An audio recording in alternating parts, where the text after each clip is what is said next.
दोस्तों, क्या आपने कभी किसी को सिर्फ उसकी सादगी की वजह से छोटा समझ लिया? क्या कभी ऐसा हुआ कि जिसे आपने नज़रअंदाज किया, वही इंसान आपकी ज़िंदगी का सबसे बड़ा सबक बन गया? अगर हाँ, तो ये कहानी आपके दिल को छू लेगी, और अगर नहीं, तो भी ये कहानी आपके लिए एक ऐसी सीख लेकर आएगी, जो आपकी सोच को हमेशा के लिए बदल देगी। तो चलिए, सुनते हैं एक ऐसी कहानी, जो दिल्ली के सबसे रईस और चमचमाते कॉलेज, स्टारलाइट यूनिवर्सिटी की है, जहां हर कदम पर रुतबा बोलता था और हर चेहरा अपने आप में एक कहानी छुपाए था। ये कहानी है एक ऐसी लड़की की, जिसे लगता था कि पैसा और शोहरत ही दुनिया की सबसे बड़ी ताकत है, और एक ऐसे लड़के की, जिसने अपनी सादगी और सच्चाई से उसका घमंड चूर-चूर कर दिया। तैयार हैं ना? तो आइए, इस दिलचस्प सफ़र की शुरुआत करते हैं। दिल्ली की चमकती सड़कों पर, जहां हर तरफ लग्जरी कारों की कतारें और रंग-बिरंगे होर्डिंग्स का शोर था, वहां स्टारलाइट यूनिवर्सिटी का गेट किसी रॉयल महल के प्रवेश द्वार जैसा लगता था। इस कॉलेज में पढ़ने वाले स्टूडेंट्स की जिंदगी किसी फिल्मी सेट से कम नहीं थी। महंगे कपड़े, डिजाइनर चश्मे और सोशल मीडिया पर हर पल अपनी चमक बिखेरने की होड़, ये था स्टारलाइट का असली माहौल। और इसी माहौल में एक दिन उतरी एक लड़की, जिसका नाम था मायरा खुराना। मायरा, दिल्ली के मशहूर बिजनेसमैन और पावरफुल नेता विक्रम खुराना की इकलौती बेटी। जैसे ही उसकी चमचमाती सफ़ेद रेंज रोवर कॉलेज गेट पर रुकी, सबकी नज़रें उसी पर ठहर गईं। मायरा की खूबसूरती सिर्फ उसकी गोरी त्वचा, लंबे सिल्की बाल या डिज़ाइनर ड्रेस में नहीं थी, उसकी चाल में एक अलग ही रौब था, उसकी मुस्कान में एक ठसक थी, और उसकी आंखों में एक ऐसा घमंड, जो हर किसी को झुकने पर मजबूर कर देता था। लड़कियां मायरा जैसा बनने के सपने देखती थीं, और लड़के उसके आसपास चक्कर काटते थे, लेकिन मायरा के लिए ये सब आम बात थी। उसे आदत थी कि लोग उसके सामने झुकें, उसकी हर बात मानें, और उसकी हर इच्छा को सर आंखों पर रखें। लेकिन उसी दिन, उसी कॉलेज गेट से एक और शख्स ने कदम रखा, जिसका नाम था आरव शर्मा। सादी सी नीली टी शर्ट, हल्की फीकी जीन्स और कंधे पर एक पुराना सा बैग, आरव का लुक ऐसा था, जैसे वो इस चमकती दुनिया में गलती से आ गया हो। लेकिन उसके चेहरे पर एक अलग ही आत्मविश्वास था, आंखों में एक गहरी शांति और होठों पर एक हल्की सी मुस्कान, जो कह रही थी कि उसे किसी के तारीफ की जरूरत नहीं। वो अपनी दुनिया में मस्त था, अपनी कहानी में खोया हुआ। पहली ही क्लास में प्रोफेसर ने एक ग्रुप प्रोजेक्ट का ऐलान किया, और किस्मत का खेल देखिए, मायरा और आरव एक ही ग्रुप में आ गए। मायरा ने आरव को ऊपर से नीचे तक देखा, जैसे कोई अपनी महंगी ड्रेस पर लगे दाग को देखता है। उसने नाक सिकोड़ी और अपनी बेस्ट फ्रेंड रिया से धीरे से कहा, ये क्या? अब स्टारलाइट में भी ऐसे स्कॉलरशिप वाले स्टूडेंट्स आने लगे। मेरे साथ ये, उसकी आवाज़ में तंज था, घमंड था, और एक अजीब सी हंसी थी।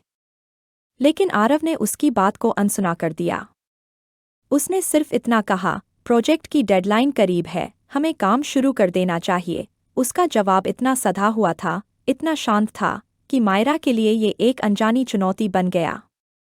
वो तो सोचती थी कि उसके सामने हर कोई या तो डर जाता है या उसकी बात मान लेता है, लेकिन ये लड़का, ये तो उसकी बातों को हवा में उड़ा रहा था, जैसे उसका कोई वजूद ही न हो। बस यहीं से शुरू हुआ एक अनोखा टकराव, रुतबे और सादगी का, घमंड और सच्चाई का। मायरा ने जैसे ठान लिया कि वो इस साधारण से दिखने वाले आरव को उसकी औकात दिखाएगी। हर मौके पर, चाहे वो क्लासरूम हो, कैंटीन हो या लाइब्रेरी, वो आरव की सादगी का मजाक उड़ाती। कभी उसके कपड़ों पर ताने कसती, कभी उसके शांत स्वभाव को कायरता कहकर हंसती। एक दिन लाइब्रेरी में, जब आरव पुरानी सी किताब पढ़ रहा था, मायरा अपनी सहेलियों के साथ वहां पहुंची। उसने जोर से कहा, अरे, ये देखो, अभी भी किताबों से पढ़ता है? क्या स्मार्टफोन खरीदने के पैसे नहीं हैं? उसकी आवाज़ लाइब्रेरी में गूंज गई। कुछ लोग हंसे, कुछ चुप रहे। लेकिन आरव ने नज़रें किताब से नहीं हटाईं। उसने सिर्फ इतना कहा, जानकारी का रास्ता मायने रखता है, उसकी कीमत नहीं।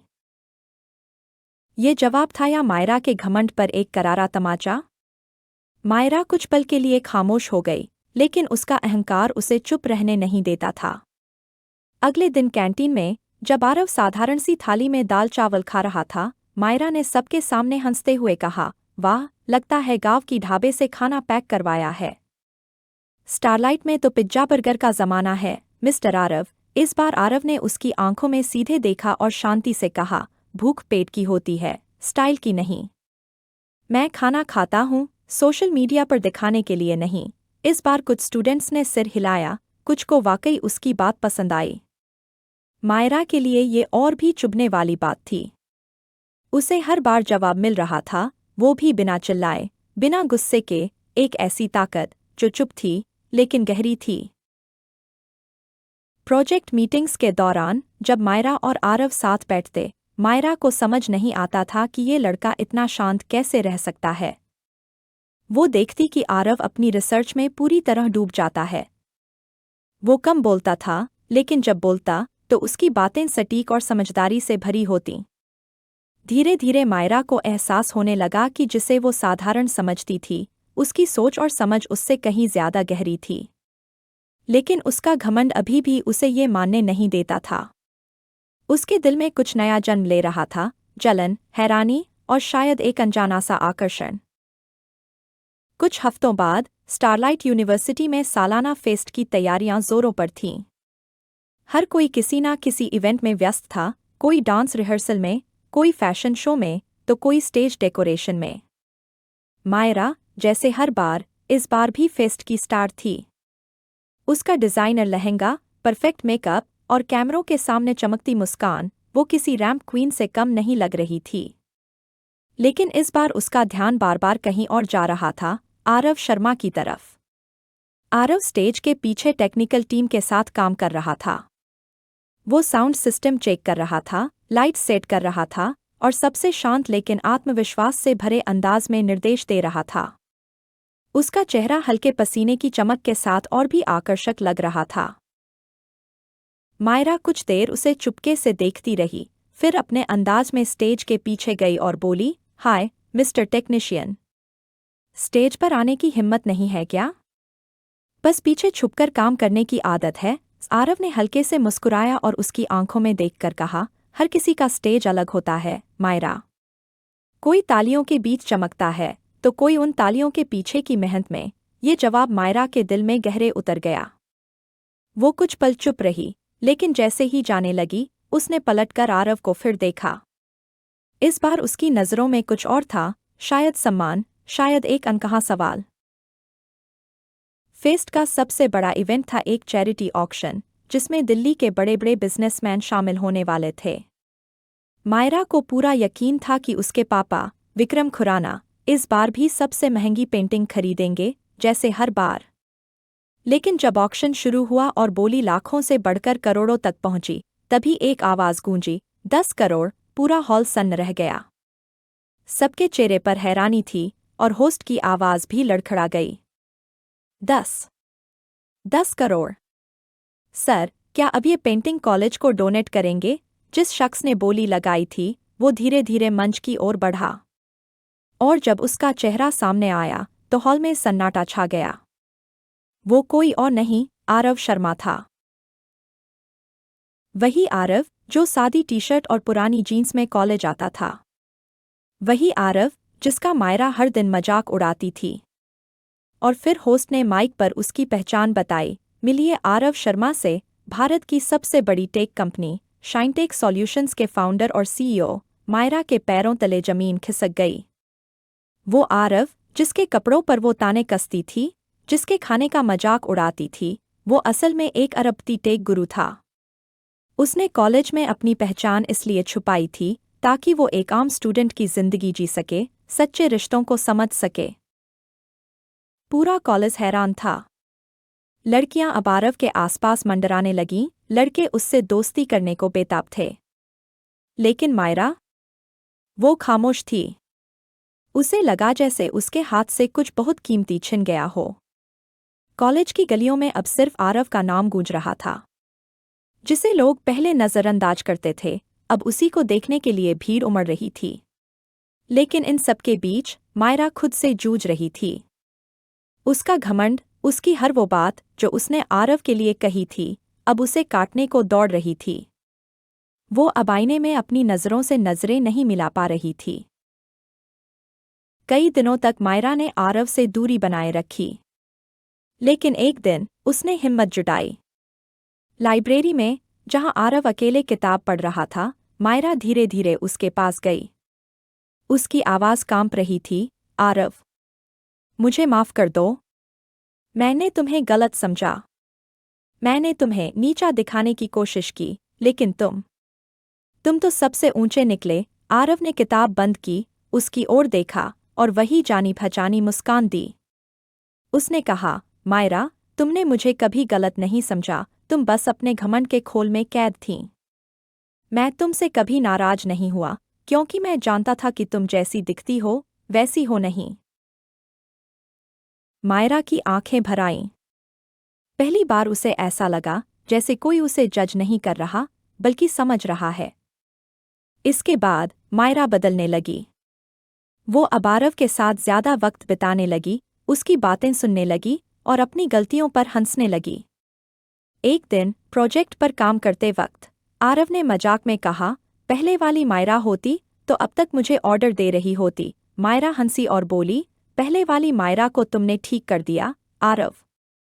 अब जो हूं वो शायद असली मायरा है। आरव कुछ नहीं बोला, लेकिन उसकी आंखों की चमक ने सब कुछ कह दिया। कॉलेज में अब एक नया माहौल था। मायरा, जो पहले अपने रुतबे और खूबसूरती के लिए जानी जाती थी, अब अपनी मेहनत और सादगी के लिए पहचानी जाने लगी। लोग अब उसकी तारीफ करते, लेकिन उसे अब इन बातों से फर्क नहीं पड़ता था। उसका ध्यान अब सिर्फ आरव पर था। तभी कॉलेज में एक बिजनेस इनोवेशन प्रोजेक्ट का ऐलान हुआ, जिसका विजेता शाइनटेक सॉल्यूशंस में इंटर्नशिप और स्कॉलरशिप जीत सकता था। मायरा ने ठान लिया कि वो इस बार सिर्फ अपने पापा के नाम पर नहीं, बल्कि अपनी मेहनत से कुछ कर दिखाएगी। उसने दिन रात मेहनत की। कोई डिज़ाइनर ड्रेस नहीं, कोई शोफ नहीं, बस लैपटॉप, रिसर्च और एक जलता हुआ जुनून। उसने एक ऐसा ऐप डिज़ाइन किया जो गांवों के बच्चों को फ्री ऑनलाइन एजुकेशन दे सके। प्रेजेंटेशन के दिन जब मायरा स्टेज पर खड़ी थी, उसके चेहरे पर आत्मविश्वास की चमक थी। उसने कहा, ये प्रोजेक्ट मेरे लिए सिर्फ एक कंपटीशन नहीं, बल्कि एक सपना है। मैं चाहती हूं कि हर बच्चे को पढ़ने का हक मिले और उनके पास साधन भी हों। पूरा ऑडिटोरियम तालियों से गूंज उठा। और पहली बार आरव की आंखों में मायरा के लिए गर्व झलक रहा था। लेकिन तभी एक दूसरी लड़की, निया, स्टेज पर आई और मायरा पर चोरी का इल्जाम लगा दिया। ये आइडिया मेरा था, मायरा ने इसे चुराया। मायरा सन्न रह गई। उसका गला सूख गया, आंखें भर आईं। लेकिन आरव वहां खड़ा था। उसने दोनों प्रोजेक्ट्स की जांच की, सबूत देखे और फिर सबके सामने कहा, सच वही होता है जो दिल से निकलता है। मायरा का प्रोजेक्ट उसकी सोच है, उसका जुनून है। निया का दावा झूठा है और विजेता सिर्फ मायरा है। मायरा की आंखों से आंसू छलक पड़े। तालियों की गड़गड़ाहट में वो मुस्कुराई, लेकिन अब उसकी जीत सिर्फ ट्रॉफी की नहीं थी, ये सम्मान था, एक नए सफर की शुरुआत थी। उस शाम कॉलेज के गार्डन में, जब सूरज की सुनहरी किरणें बिखर रही थीं, मायरा ने आरव के सामने खड़े होकर कहा, आरव, तुमने मेरी सोच, मेरा नजरिया और शायद मेरा दिल भी बदल दिया। मैं नहीं जानती ये क्या है, लेकिन जो भी है, वो सिर्फ तुम्हारे लिए है। मैं तुमसे प्यार करती हूँ। आरव ने उसकी आंखों में देखा, उसका हाथ थामा और कहा, मायरा, मैं तुम्हें पहले दिन से देख रहा हूँ। तुम्हारी आंखों में जो बदलाव आया, उसने मुझे यकीन दिलाया कि प्यार दिखावे से नहीं, दिल से होता है। और हाँ, मैं भी तुमसे उतना ही प्यार करता हूँ। मायरा ने उसे गले लगा लिया और उस पल में पूरी दुनिया जैसे थम गई। उनकी कहानी कॉलेज में मिसाल बन गई। मायरा और आरव ने मिलकर उस ऐप को हकीकत में बदला, जिसने हजारों बच्चों तक शिक्षा पहुंचाई। कुछ साल बाद दिल्ली की खूबसूरत वादियों में एक सादगी भरी शादी में मायरा और आरव ने एक दूसरे को हमेशा के लिए अपना बना लिया। जो कहानी कभी घमंड और तानों से शुरू हुई थी, वो अब प्यार, सम्मान और सादगी की मिसाल बन चुकी थी। दोस्तों, ये थी मायरा और आरव की कहानी, जो हमें सिखाती है कि असली खूबसूरती रुतबे में नहीं, बल्कि दिल की सादगी और सच्चाई में होती है। अब आपकी बारी है। बताइए, क्या आपने कभी किसी को गलत समझा जो बाद में आपकी जिंदगी का सबसे खास इंसान बन गया? या फिर क्या आपके साथ कभी ऐसा हुआ कि किसी की सादगी ने आपको हैरान कर दिया? कमेंट में अपनी कहानी, अपना नाम और अपने शहर का नाम ज़रूर बताएं। और हाँ, अगर ये कहानी आपके दिल को छू गई है तो इसे लाइक करें, अपने दोस्तों के साथ शेयर करें और हमारे चैनल को सब्सक्राइब करना न भूलें। मिलते हैं अगली कहानी के साथ, तब तक के लिए जय हिंद, जय भारत।